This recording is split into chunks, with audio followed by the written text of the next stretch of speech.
All right, the first story at the top of antiwar.com today. Biden announces a U.S. military mission to establish a port in Gaza. So I just watched the State of the Union, basically recording this right after watching. And there wasn't too much foreign policy. He started on Ukraine. He said a bunch of nonsense about that. The biggest thing was his claim that Putin's not going to stop in Ukraine. He's going to keep going into Europe, which is just total nonsense. And he said, pass the aid. And so earlier in the day on Thursday, it came out that Biden was going to announce this U.S. military mission to establish a temporary pier in Gaza to get more aid into the Strip. And this is as Palestinians are starving to death and Israel is still restricting aid. And this measure is being ordered instead of Biden using the enormous leverage that he has over Israel to pressure them to allow in more aid or just halt this genocidal campaign altogether. But he's not doing that.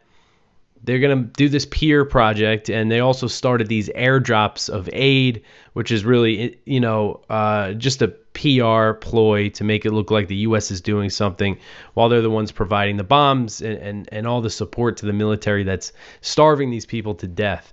So Biden said at the State of the Union, quote, "Tonight, I'm directing the U.S. military to lead an emergency mission to establish a temporary pier in the Mediterranean on the Gaza coast that can receive large ships carrying food, water, medicine, and temporary shelters," end quote.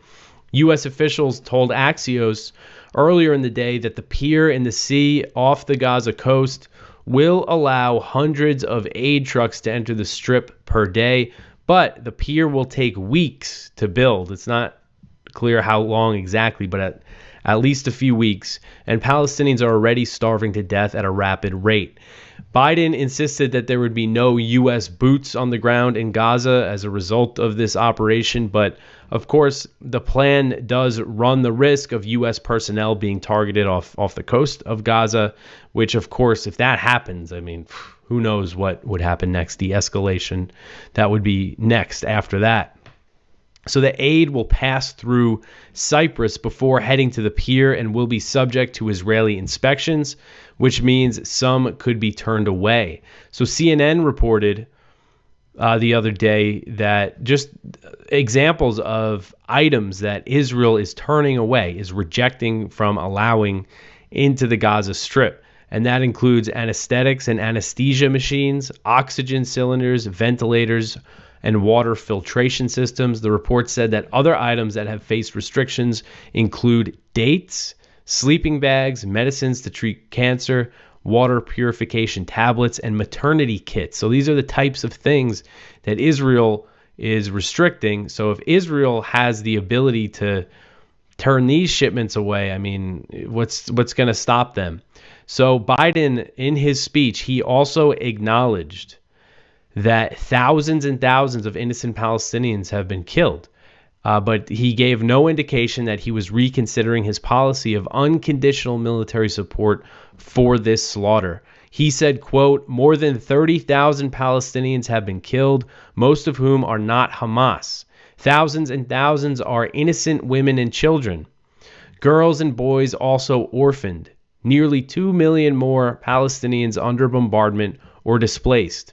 Homes destroyed, neighborhoods in rubble, cities in ruin, families without food, water, medicine," end quote. So he said all that, but again, he's no indication he's going to change. And there's just something really sick about that, for him to stand up there and acknowledge the horror that he is inflicting on Gaza with Netanyahu and Israel. And I just mentioned in this story that the Washington Post revealed on Wednesday that the U.S. has approved over 100 arms deals for Israel since October 7th. So tons and tons of U.S. military support and political cover for this slaughter that's happening. And now another drastic measure, instead of just cutting the Israelis off, making them agree to a ceasefire and to allow more aid and forcing them to do it. The U.S. certainly has the leverage for that.